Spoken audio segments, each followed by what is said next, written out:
Hi all, this is Once a Future Gamer and welcome to another Pokemon challenge.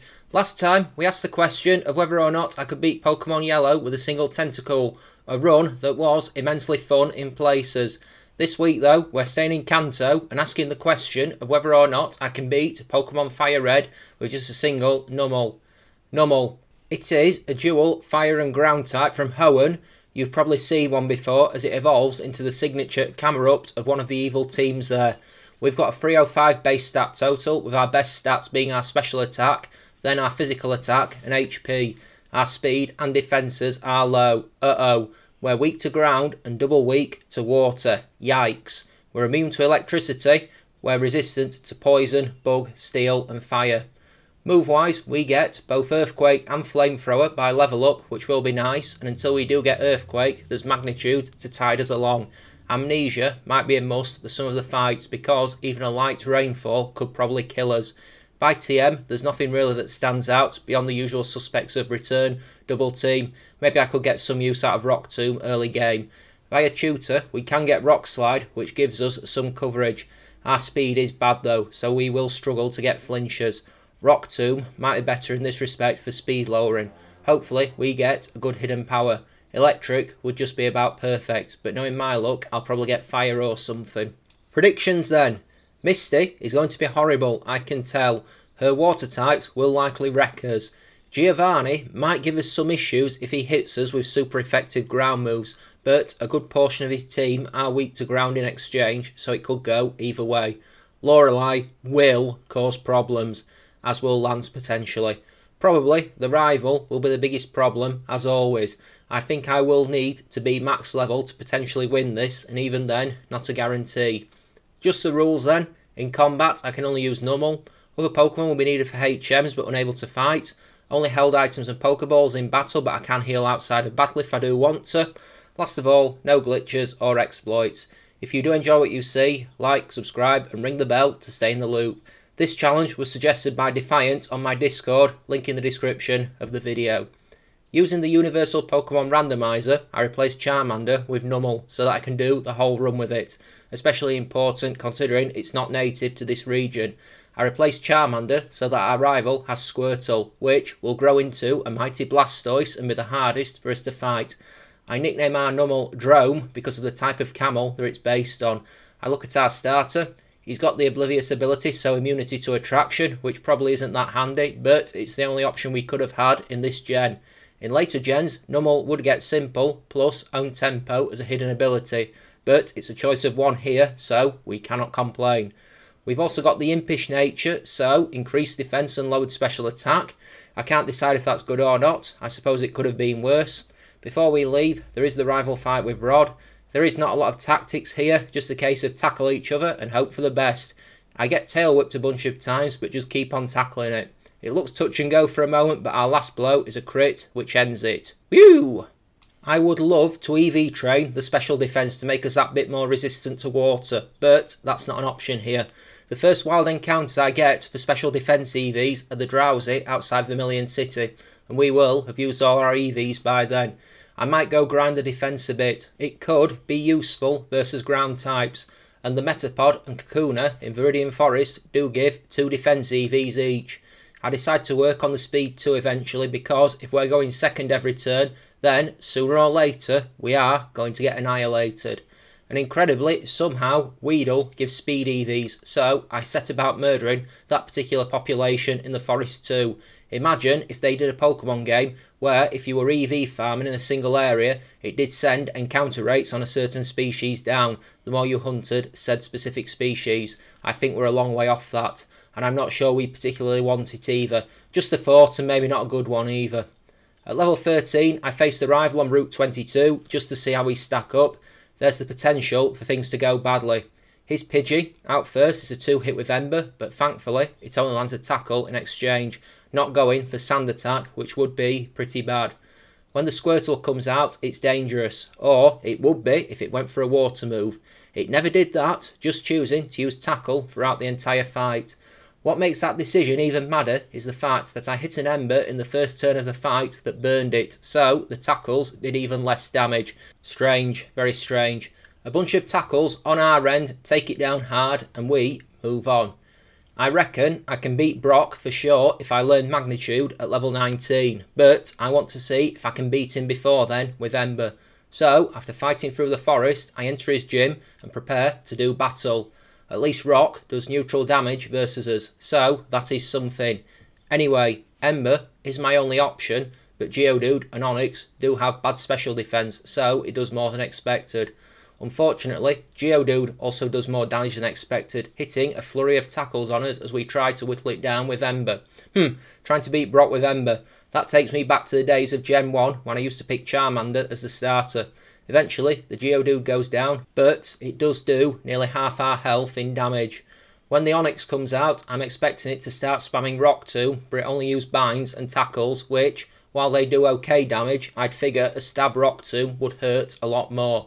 We get a crit on our first turn with Ember, which helps, but no burn throughout the fight. A closer fight than I'd have liked, but a win is a win, and I move on. Through Mount Moon I go, even picking a fossil so that I can advance on. No comment. I do fight everything here for the experience because the next bit is likely going to be terrifying. In Cerulean, I decide to fight the rival on Nugget Bridge first because I don't think we've got a chance against Misty at this level. Versus Rod, Pidgeotto hits a quick attack, but Ember will probably be a 2-hit.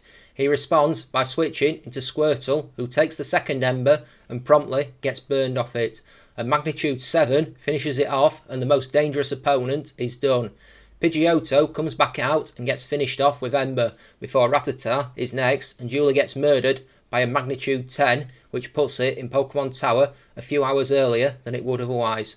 Abra is also wrecked by Magnitude. Easy, I'll remember this when the Blastoise is one-hitting us from full health later on in the game. I tell you what, before we go fight every trainer north of Cerulean City, let's see how we actually do versus Misty. Let's see how long this fight lasts. Depending on the move choice, I'll be surprised if we make it to Starmie.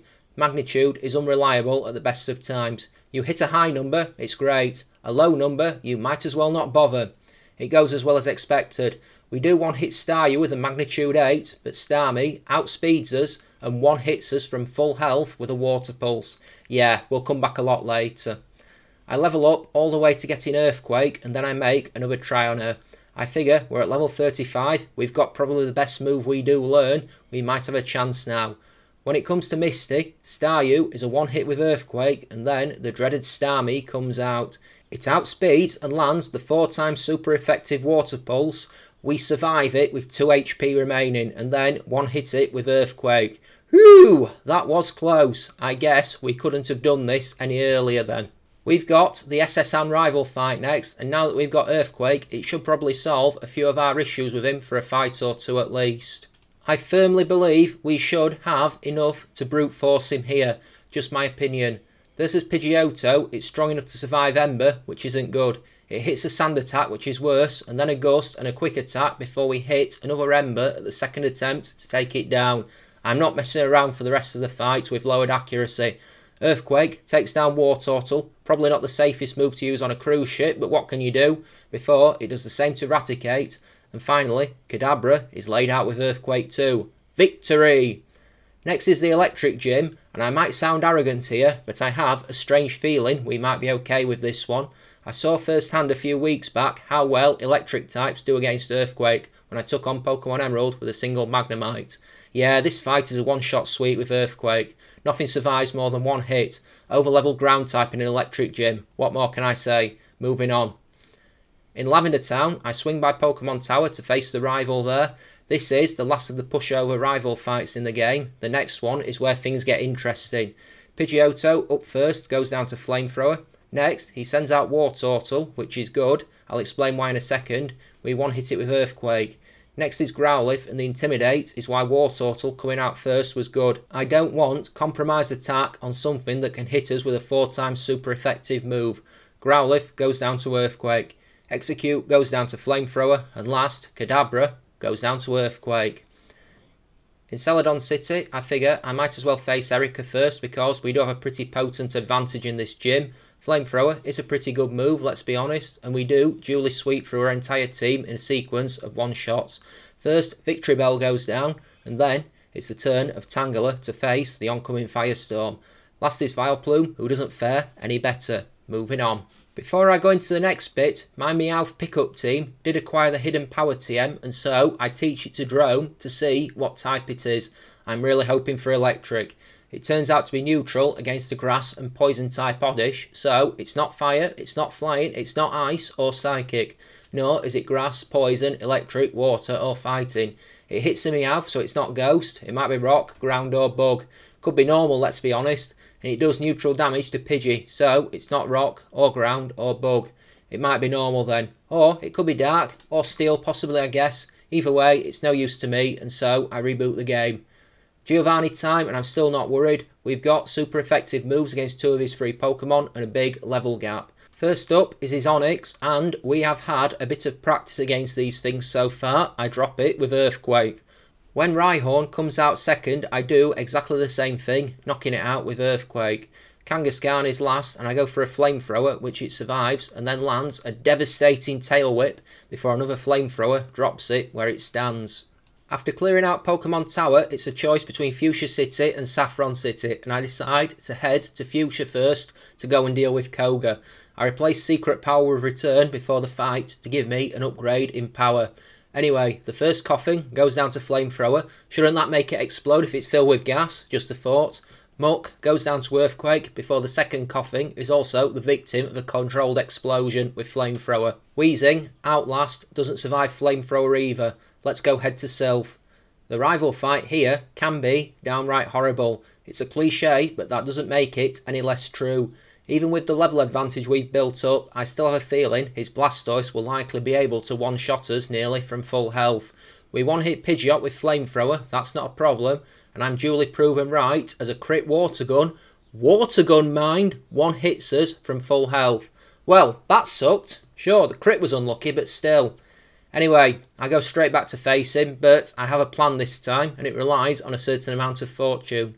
When the fight starts and Pidgeot comes out, I throw an Amnesia straight up, and thankfully it goes for Wing Attack rather than Sand Attack. We one-hit it on the next turn with Flamethrower. When Blastoise comes out, I go for another Amnesia, and it goes for Protect, which is fortunate. Our Earthquake does about 3/4 of its health in damage, and we take about 1/4 of our health from Water Gun.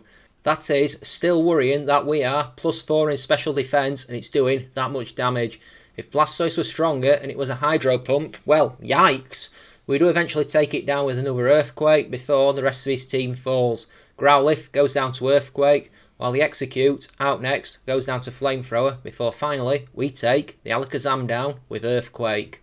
There is a Giovanni fight next, and I'm still not worried. Usually he tends to be easier than the rival in this circumstance, and it goes a lot smoother, largely because he doesn't have any destructive water types in his team. It is a one-shot sweep through with Earthquake. Nidorino goes down to it, and the move one-hits even the Kangaskhan before Rhyhorn gets crit by Earthquake. Nidoqueen can be quite tanky defensively, but even she goes down before Drome's ability to vibrate the earth. Next is Sabrina, and I figure I'll do this while I'm here before I shoot off to Cinnabar Island to face Blaine. Her team is quite frail defensively, so Earthquakes all around. One of them smashes into Kadabra and Julie lays it out with little trouble. The same thing happens to Mr. Mime, it goes down without even a whimper. I change up for Venomoth and go for Flamethrower to roast it alive before it's back to Earthquake for the Alakazam, and it goes crashing down. Well, that could have been trickier. I wonder if Blaine will cause any problems. Out onto Cinnabar Island and the confrontation with Blaine then. Although we have an advantage in theory, I don't think this one is as simple as it looks on paper. See, all the fire moves are special in this game, and getting hit with a strong fire attack from Arcanine is going to suck. Plus, I'll be double intimidated throughout the fight, so I will be surprised if we are able to one-hit Arcanine. I'm certain we'll not outspeed it. While I'm going through Pokemon Mansion, I'm going to talk about next week's challenge. This one is going to suck, I can tell. Join me next week as I see if I can beat Pokemon Black with only a single Swinub. Interesting show, but that one is probably going to be painful. We'll have to see. I'm also nearly at the end of the RE4 playthrough, episodes dropping fairly consistently. So check that out if you're interested in my Resident Evil playthroughs. Anyway, I have a plan versus Blaine, and implementing it will be the hardest thing, but at least Growlithe isn't too bad a first opponent, and at least we don't have to worry about being burned either, so there is that. Every prediction about this fight I make turns out to be wrong. We get intimidated by Growlithe and I immediately put 3 Amnesias up just to be on the safe side. We get hit by 1 Fire Blast and then the AI immediately decides to screw that as a strategy and resorts to takedowns instead while we set up. In truth, the setup was most of the fight because once I start throwing Earthquakes around, it's a death sentence for Growlithe and we duly send Ponyta and Rapidash to the glue factory too. When Arcanine comes out last and intimidates us again, we both outspeed and one-hit it for the victory. I did think Arcanine would be more problematic than that. The ground gym is last and this has potential to be tricky given we are technically weak against the ground type. With the level gap though, we should be fine and it does prove to be the case as we storm out to face the leader of Team Rocket. The first Rhyhorn goes down to Earthquake and so does Nidoqueen. And Nidoking doesn't fare any better when it comes out next. And the Dugtrio goes down to Earthquake as well. It's not looking good as he sends the second Rhyhorn out. Why does he not have a Rhydon in this game? Interesting choice from Game Freak. And it duly goes down to Earthquake. Gym challenge done. Let's move on. There is a rival fight next on Route 22 and I think we will see how ready we are here. I need to use the same strategy as I did out in Sylph because his Blastoise will only have gotten stronger. So, Amnesia all around.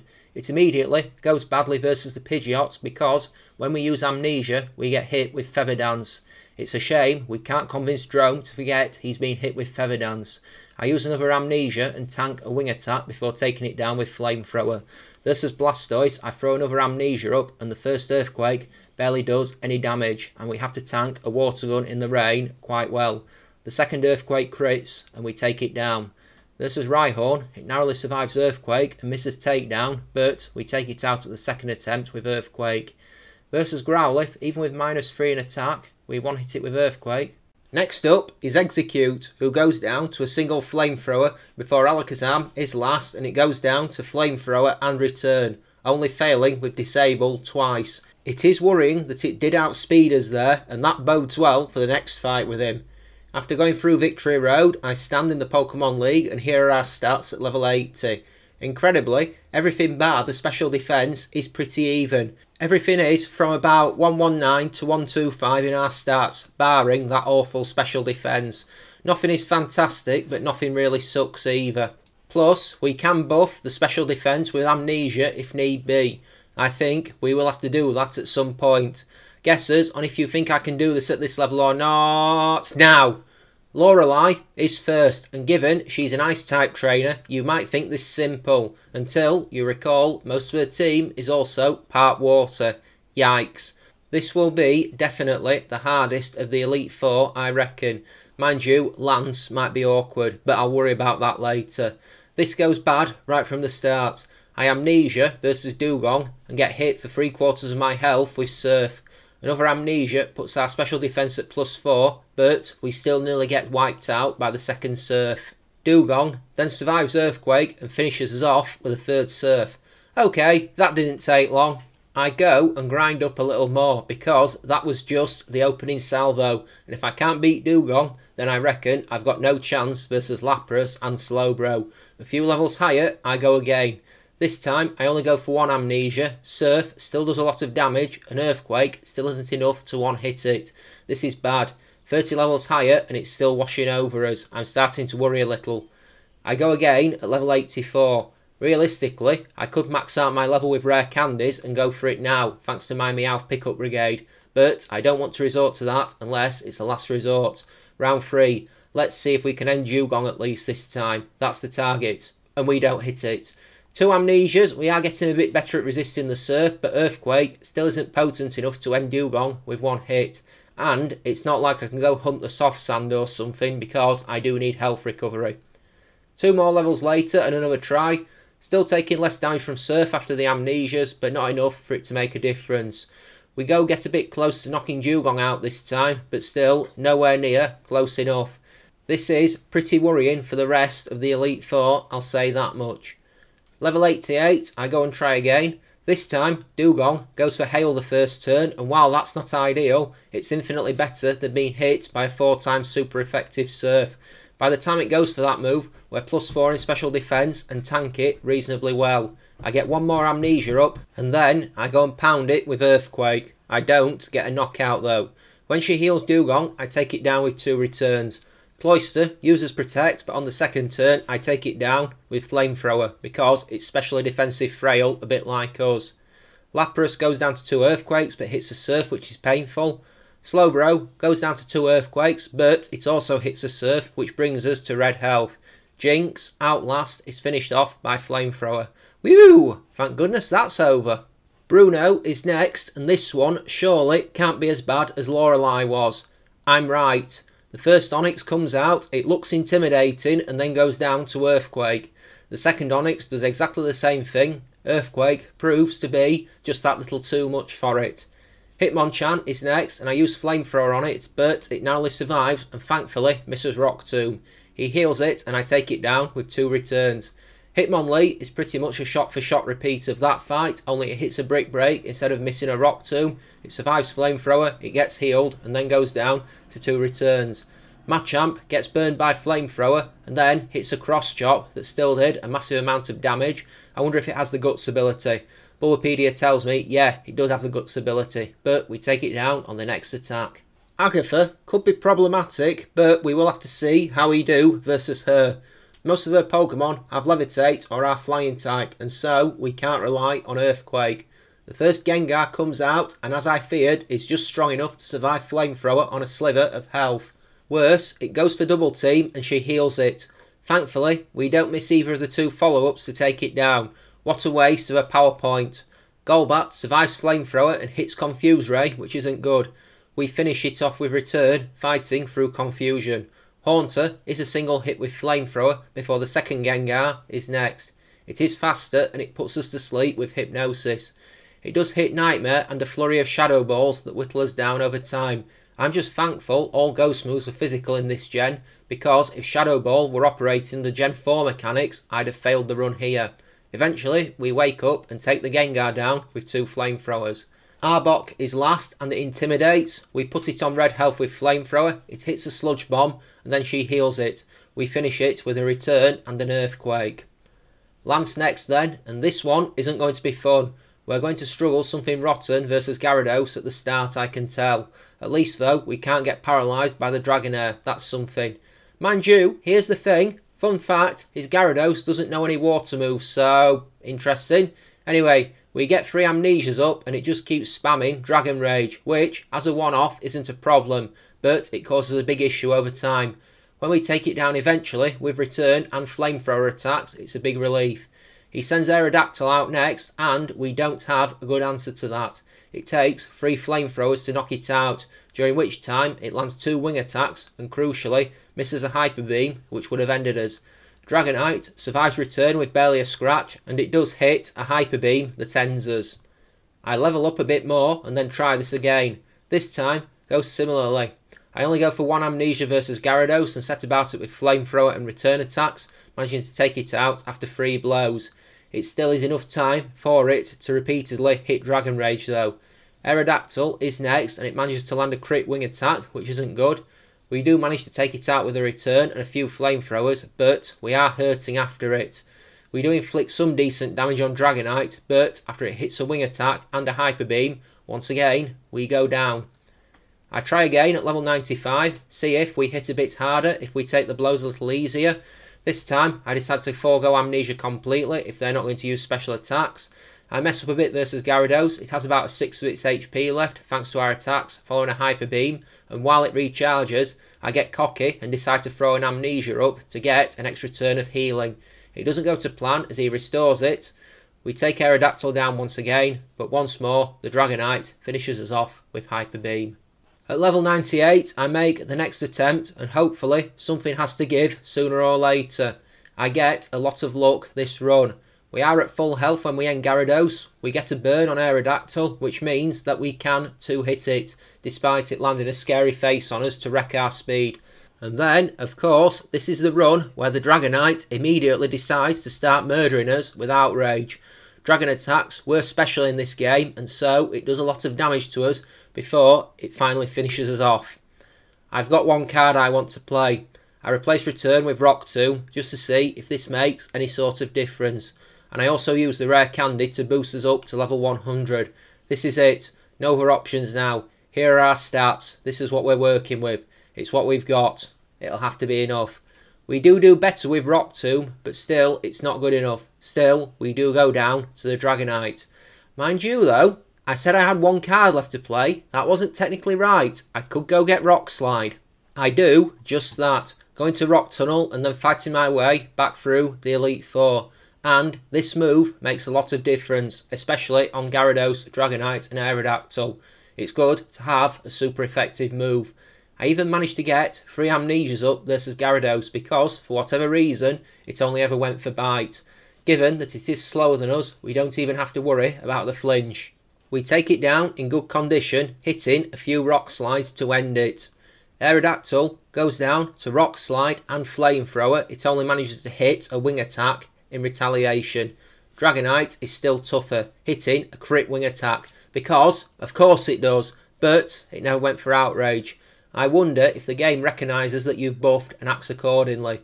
We take it down and the 2 Dragonair after are both awkward. Just that little bit too tanky to fall to a single Earthquake, but between Earthquake and Flamethrower, eventually, we do manage to end them and beat Lance. Those Dragonair weren't as dangerous as they could have been, they only really went for Dragon Rage attacks. It's the final rival battle then. Let's see how this goes. I need to set up 2 Amnesias on Pidgeot and try to avoid being hit by either Feather Dance or Sand Attack. Have a guess at how that one will work out. I get an Amnesia up and get hit by Sand Attack first turn, followed by an Aerial Ace as we put our second one up. What screws us is that Pidgeot survives Flamethrower and hits another Sand Attack before we take it out with Rock Slide. We then miss Earthquake versus Rhydon and get hit with Rock Tomb before taking it out at the second attempt. A third Amnesia versus Blastoise is next, while it hits Rain Dance and misses a Hydro Pump.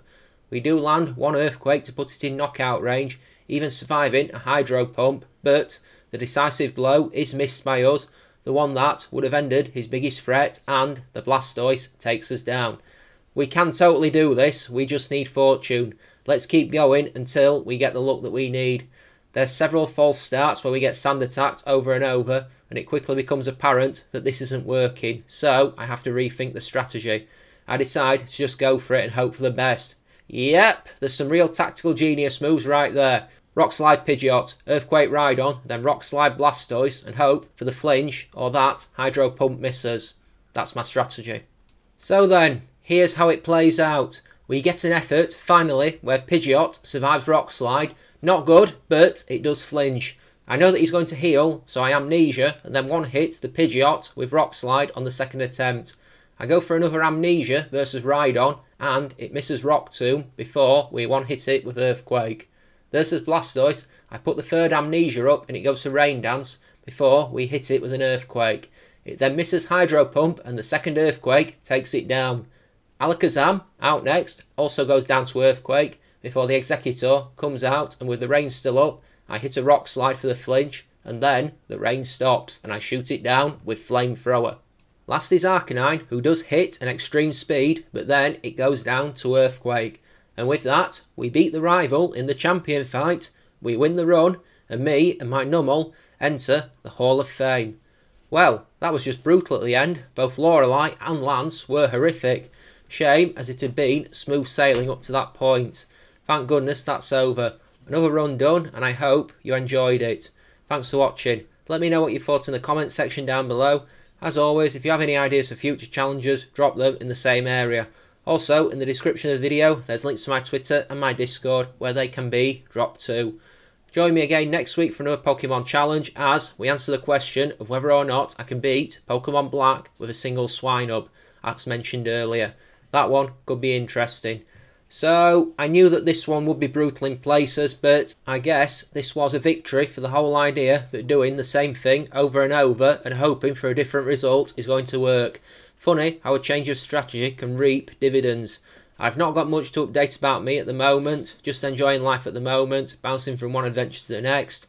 With that in mind, I guess I'm going to sign off now with another thanks for watching. This has been Once and Future Gamer attempting to see if we can beat Pokemon Fire Red with just a single Numel. Thanks for watching, hope you enjoyed. Take care now. If you did think it was good and you haven't done so already, like, subscribe and ring that bell. I'll see you next time, folks. Have a great day. See ya. Bye bye now. Au revoir.